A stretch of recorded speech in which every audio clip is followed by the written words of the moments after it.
नमस्कार मित्रों, मैं हूं योगाचार्य तारा दत्त। स्वागत है आपका सिद्धि योगा में। हमारा आज का योग अभ्यास इरिटेबल बाउल सिंड्रोम के ऊपर होने वाला है, जिसे आप कह सकते हैं कि आंतों की बीमारी या फिर पेट दर्द की समस्या।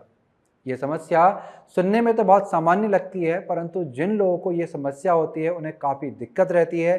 पेट में दर्द बना रहता है, कॉन्स्टिपेशन रहता है, डायरिया रहता है, पेट चलता रहता है और ये समस्या का इलाज तो चलता है, परंतु कुछ ही लोग इस समस्या से पूर्ण रूप से उबर पाते हैं। ज़्यादातर लोगों को ये समस्या आजीवन बनी रहती है। तो इसी चीज़ को ध्यान में रखते हुए मैंने आज की एक विशेष श्रृंखला का निर्माण किया है, जो आपको इस समस्या में लाभ पहुंचाएगी।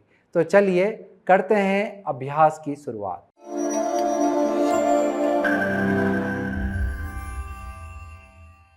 दोस्तों, क्या होता है कि जब हम लोग इस समस्या से गुजर रहे होते हैं, ऐसे में हमारी मानसिक स्थिति काफ़ी बिगड़ जाती है और जैसे ही हमारी मानसिक स्थिति बिगड़ती है तो शारीरिक स्थिति तो बिगड़ना संभव ही है। और यदि शारीरिक स्थिति आपकी बिगड़ी हुई रहे तो समस्या का समाधान नहीं निकल के आ पाता है। तो आपका मन का शांत होना बहुत ज़्यादा ज़रूरी होता है कि मन के अंदर धैर्य रहे, शांति बनी रहे, किसी भी तरह के अनावश्यक विकार आपके मन के अंदर ना आए। यदि आपका मन स्वस्थ रहेगा तो आपका शरीर भी धीरे धीरे स्वस्थ होने लगेगा। तभी आपको जो भी आप दवाई ले रहे हैं, चाहे आप योग अभ्यास कर रहे हैं, उसका सही और पूर्ण लाभ प्राप्त होगा। और तभी जाकर के ये समस्या से आपको लाभ ही प्राप्त नहीं होगा, ये समस्या हो सकता है कि आपकी पूरी तरह से खत्म हो जाए। आपके अंदर की सकारात्मकता, आपके मन के अंदर की सकारात्मकता आपके शरीर में भी सकारात्मकता लेके आती है। तो जैसे ही शरीर सकारात्मक हो जाता है तो शरीर को ठीक करने वाली अंदर जो जीवनी शक्ति होती है उसकी ताकत बढ़ने लगती है और कैसा भी आपका रोग होगा वो 100% तक आपके शरीर से चला जाएगा। आपको पूर्ण लाभ वहाँ पर देखने के लिए मिलेगा। तो इसी चीज़ों को सोचते हुए ये हमारी श्रृंखला है और इस श्रृंखला की शुरुआत यहीं से ही शुरू होती है। तो प्राणायाम में हमारे पास सबसे पहले प्रारंभिक श्वसन क्रिया। प्रारंभिक श्वसन क्रिया को करने के लिए आपने किसी भी सुखात्मक स्थिति में बैठ जाना है। मेरुदंड सीधा रहेगा, हथेली को पलट दें, ऊपर की तरफ रखेंगे, उंगलियों को मिला लें, आंखों को धीरे से बंद करना है, हाथ और कंधे आपके एकदम से ढीले रहेंगे। फिर यहाँ से लंबा धीमा गहरा श्वास भरते हुए हथेलियों को आपने ऊपर की तरफ उठाना है। बहुत ही धीरे से लंबा धीमा गहरा श्वास लेंगे और फिर लंबा धीमा गहरा श्वास छोड़ते हुए आपकी हथेलियां नीचे की तरफ वापस आ जाएगी। जब हथेली को नीचे ला रहे हैं तो हथेली को पलट लें। हथेली के दिशा जो है अब आपकी जंघा की तरफ रहती है। तो इस तरह से आपका ये एक श्वास पूर्ण हो जाता है। ऐसे ही आपने इस अभ्यास को बढ़ा करके कम से कम 10 से 15 श्वास प्रश्वास लेनी है। तो यह है प्रारंभिक श्वसन क्रिया। विधि आपने देख ली। हाथों की स्थिति कुछ इस तरह से चलती है। श्वास लेते वक्त हथेलियां ऊपर, श्वास छोड़ते हुए हथेलियां नीचे। आपका पूरा का पूरा ध्यान आपके श्वास और प्रश्वास की गति पे लगा रहता है। और जब आप इसकी गति पर अपना ध्यान लगा रहे हो तो ध्यान को अपने नाक के आगे वाले हिस्से पे बांध दें। तो किस तरह से ये श्वास आपके नाक के द्वारा आपके अंदर प्रवेश कर रही है और किस तरह से ये श्वास बाहर जा रही है। तो इस तरह से आपको पूरा ध्यान लगाते हुए इस अभ्यास को करना है। और जब श्वास ले रहे हैं तो जितना लंबा धीमा गहरा हो सके श्वास को आपने प्रेम पूर्वक आराम से लंबा धीमा गहरा श्वास लेना है, लंबा धीमा गहरा श्वास छोड़ना है। तो इस तरह से ये आपका अभ्यास संपन्न होगा। और मैंने आपको इसकी अवधि बताई दी है कि आपको लगभग 10 से 15 श्वास तक लेना है और छोड़ना है। तो यहाँ तक ये आपका अभ्यास होगा। तो इसके बाद आपका जो अगला अभ्यास होगा वो है नाड़ी शोधन प्राणायाम। नाड़ी शोधन प्राणायाम की जो प्रक्रिया है मैं उसको बतला देता हूँ, आप विधि को अच्छे से समझ लें, फिर उसके बाद आप अपने आप से दोहरा सकते हैं। तो इस अभ्यास को करने के लिए भी आपकी स्थिति सुखात्मक रहेगी और ध्यान देंगे कि कूल्हे की हड्डियां समान रूप से जमीन पर लगी रहें, मेरुदंड सीधा रहे, हाथ और कंधे एकदम से ढीले रहेंगे। अब यहाँ पे हम लोग अपने दाएं हाथ से नासिकाग्र मुद्रा को बनाते हैं, जो कि कुछ इस तरह से दिखलाई पड़ती है कि मध्य वाली जो उंगली है बीच की, ये दोनों भौं के मध्य आज्ञा चक्र के ऊपर रहती है। पहली उंगली दूर रहती है। अंगूठे से हम नाक को बंद करते हैं, आखिरी की 2 उंगली से भी नाक को हम बंद करने का प्रयास करते हैं। दूसरा हाथ हमारा जंघा के ऊपर इस तरह से ज्ञान मुद्रा बनाता है। अब विधि इस तरह से है कि आपको पहले बाईं नाक से श्वास लेनी है, यानी कि दाईं नाक को अंगूठे से दबाना है और बाईं नाक से श्वास को अंदर प्रवेश करवाना है। उसके बाद बाईं नाक को बंद करके श्वास को दाहिनी नाक से धीरे से बाहर छोड़ना है। फिर दाईं नाक से श्वास लेंगे अंदर को और धीरे धीरे बाईं नाक से श्वास को बाहर छोड़ देंगे। तो इस तरह से ये एक चक्र होता है। दोबारा से ध्यान देंगे, बाएं से श्वास लेंगे, दाएं से छोड़ेंगे, फिर दाहिने से लेंगे, बाएं से छोड़ेंगे।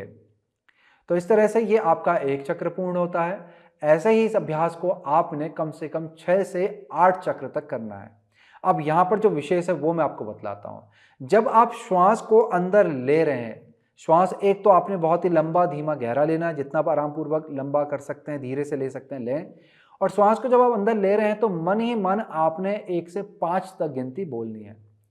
यदि आपके मन में गिनती आप भूल जाते हैं तो आप दूसरे हाथ की उंगली का प्रयोग कर सकते हैं। जैसे ही आपने श्वास ली तो यहाँ से आपने अपनी उंगलियों को इस तरह से खोलते हुए गिनती को गिनना शुरू कर देना है।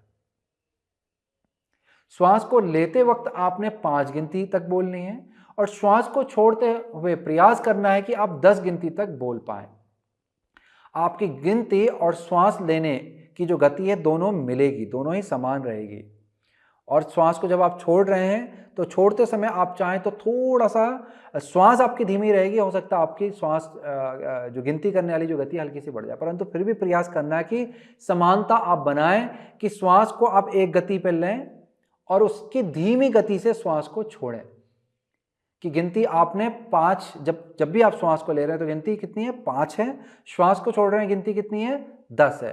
तो बाएं से श्वास ली, जैसे कि हमारा चक्र शुरू हो रहा था बाएं से श्वास ली 5 गिनती तक, दाहिने से छोड़ी 10 गिनती तक, फिर दाएं से श्वास ली 5 गिनती तक, श्वास छोड़ी बाएं से 10 गिनती तक। तो यहाँ पर एक चक्र पूर्ण हो जाएगा। ऐसे ही जैसे कि मैंने आपको पहले बताया वैसे फिर आपने बढ़ा करके उतनी अवधि तक आपने अभ्यास को करना है।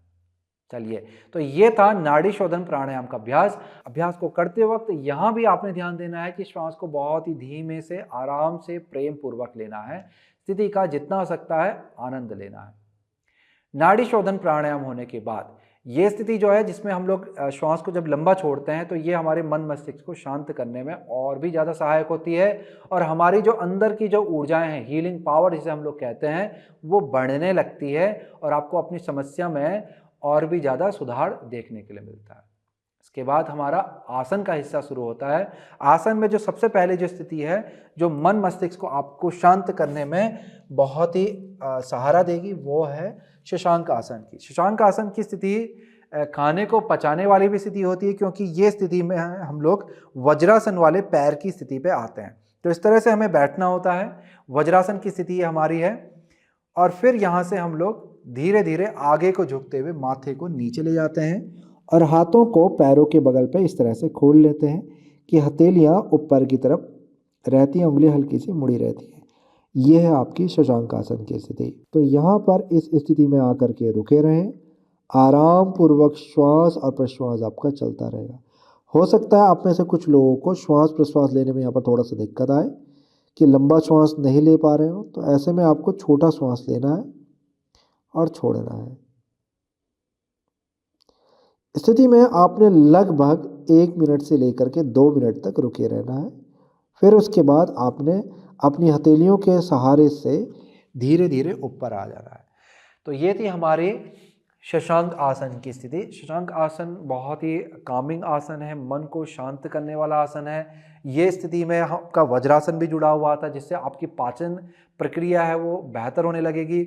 ऊर्जा का संचार आपके निचले अंगों में काफ़ी अच्छा हो जाएगा, जिससे आपके आंतरिक अंगों के कार्य ज़्यादा अच्छे होने लगेंगे, बेहतर होने लगेंगे, मजबूत होने लगेंगे और आपको अपनी स्थिति में सुधार महसूस होने लगेगा। यहाँ तक ही हमारा अभ्यास सीमित नहीं रहता है, मैं आपको और भी आसनों को बतलाऊंगा। यदि आपके पास समय हो तो उन आसनों को करके ज़्यादा से ज़्यादा आप लाभ प्राप्त कर सकते हैं। तो अगला अभ्यास है हमारा भुजंगासन का। भुजंगासन के लिए आपने पेट के बल लेट जाना होता है। पेट के बल लेटने के बाद आपने माथे को जमीन पर रखना है। हथेलियां आपके हृदय के ऊपरी हिस्से के पास पे रहती हैं, कोहनी शरीर पर चिपकी रहेगी।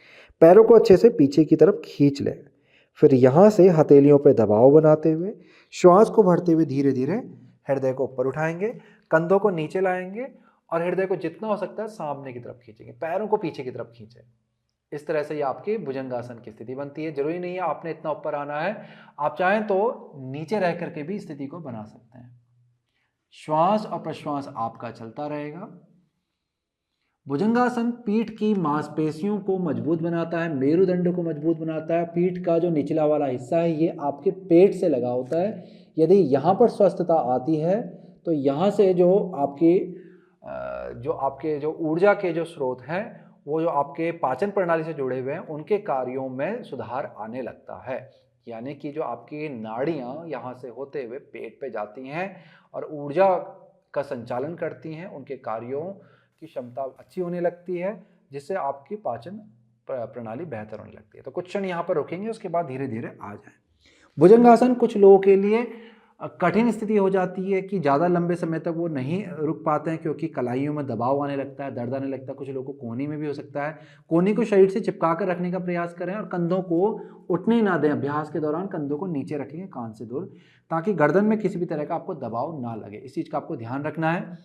और अभ्यास को इस तरह से करेंगे कि आप आराम पूर्वक कर पाएँ। यानी कि ये मान लीजिए आपने 10 से 15 सेकंड रुकना है अभ्यास के अंदर और फिर वापस आ जाएं और फिर अभ्यास को दोबारा से दोहराएं। ऐसे ही भुजंगासन को आपने 3 से 4 बार और हो सकता है तो 5 बार तक आप इसे दोहरा लें, ताकि आपको अधिकतम लाभ भुजंगासन से प्राप्त हो जाए।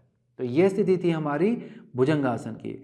भुजंगासन के बाद हम लोग हमारी दूसरी स्थिति की ओर बढ़ रहे हैं, जो कि पीठ के बल करने वाली है। कि आपको इस तरह से पीठ के बल लेट जाना है।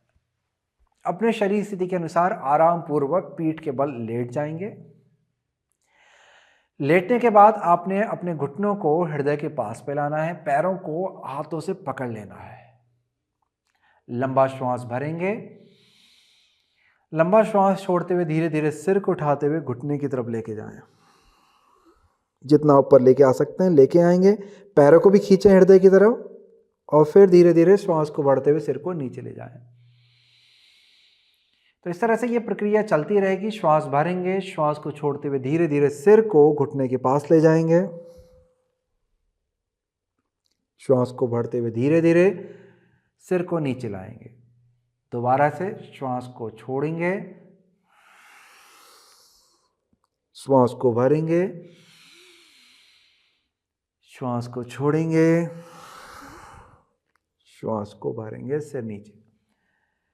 यह अभ्यास को आपने इस तरह से लगभग 5 से 8 बार, और यदि अभ्यास आपके लिए आसान हो तो इसे 8 से 10 बार 15 बार तक आप कर सकते हैं। यह अभ्यास आपके पेट की मांसपेशियों में और आंतरिक अंगों में मजबूती लेके आएगा।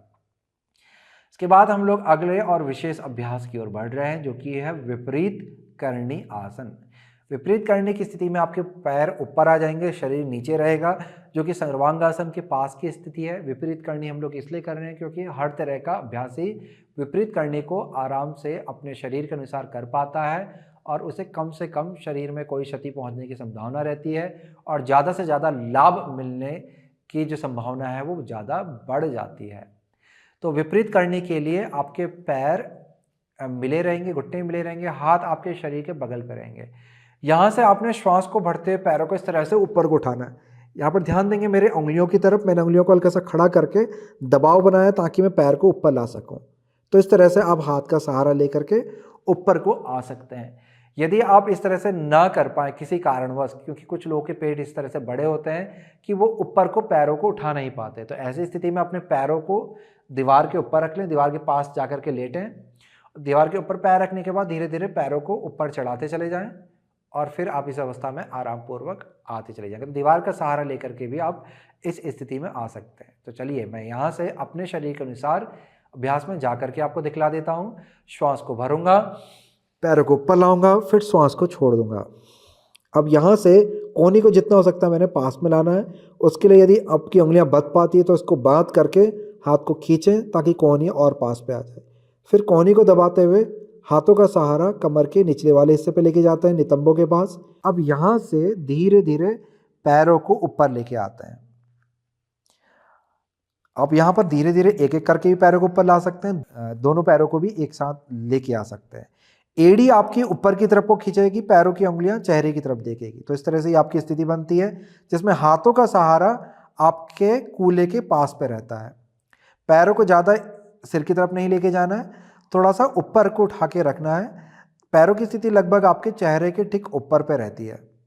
तो इस तरह से ये आपकी विपरीत करणी आसन की स्थिति बनेगी। हालांकि पैर थोड़ा आगे थोड़ा पीछे भी रहेंगे तो कोई दिक्कत नहीं है, परंतु यदि आपके पैर जो हैं वो थोड़ा सा चेहरे की सीध में रहेंगे तो स्थिति थोड़ा सा आसान हो जाती है रोकने के लिए। इस स्थिति में आपको लगभग 30 सेकंड से लेकर के 1 मिनट तक रहना है शुरुआत में। यदि अभ्यास अच्छा होने लगे तो इसको आप बढ़ा करके 2 मिनट 3 मिनट तक भी लेके जा सकते हैं।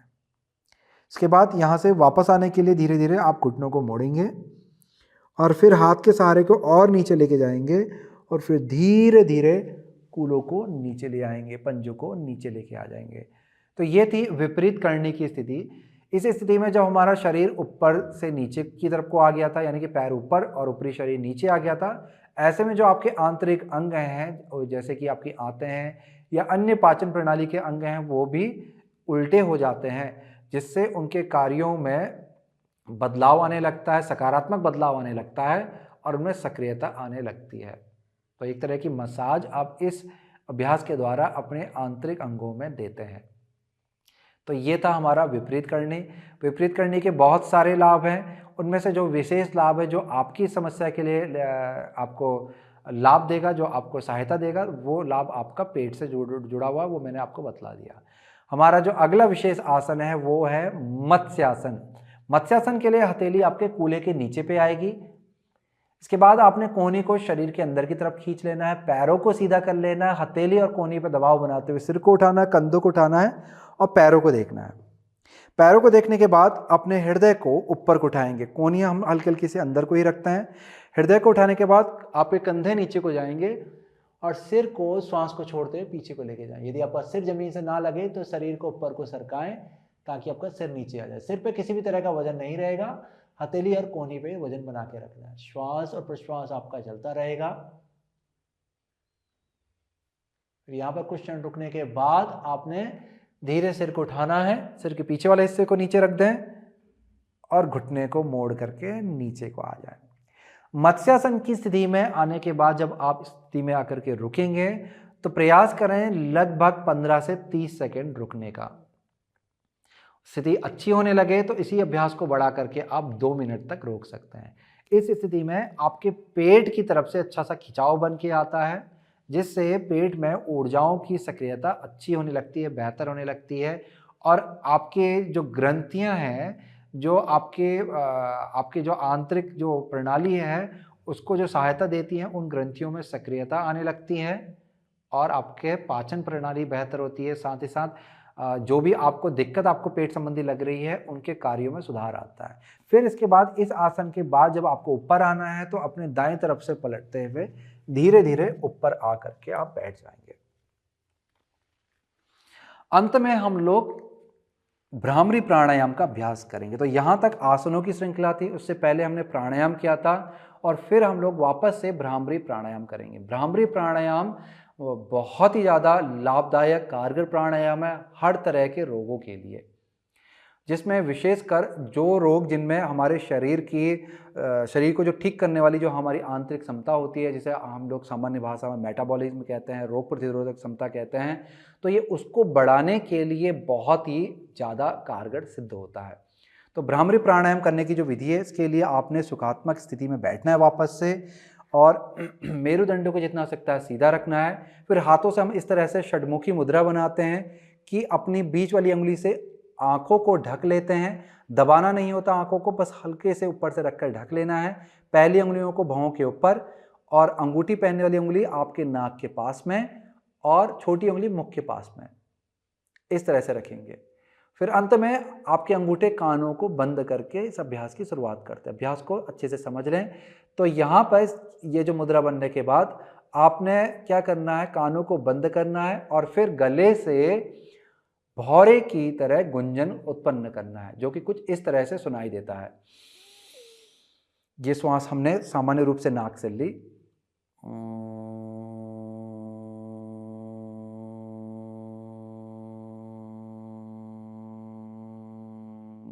इस तरह का गुंजन आपने श्वास को छोड़ते हुए गले से करना है। तो ये है भ्रामरी का अभ्यास। मैं आपको एक बार अभ्यास अच्छे से पूरा दिखला देता हूँ, फिर उसके बाद आपको समय अवधि बता करके फिर आप इस अभ्यास को आप स्वयं से कर सकते हैं। तो वापस से मैं षडमुखी मुद्रा की स्थिति हाथों से बना लूँगा, कानों को अच्छे से बंद कर लिया है। अब अपने ध्यान को मैं या तो अपने आज्ञा चक्र पे लेके जाऊँगा या फिर अपने हृदय पे और या फिर अपने पेट पे। पेट पे यदि आपको अभी वर्तमान में दर्द है तब पेट पे ध्यान ना लगाएं, अपने हृदय पे लगाएं, गले पे लगाएं या माथे के दोनों भौं के बीच में माथे के ऊपर लगाएं। और यदि पेट में दर्द नहीं है तो फिर अपना ध्यान अपने नाभि क्षेत्र के पास पे लेके जाएं। अभ्यास इस तरह से आपको आगे का दिखाई देगा।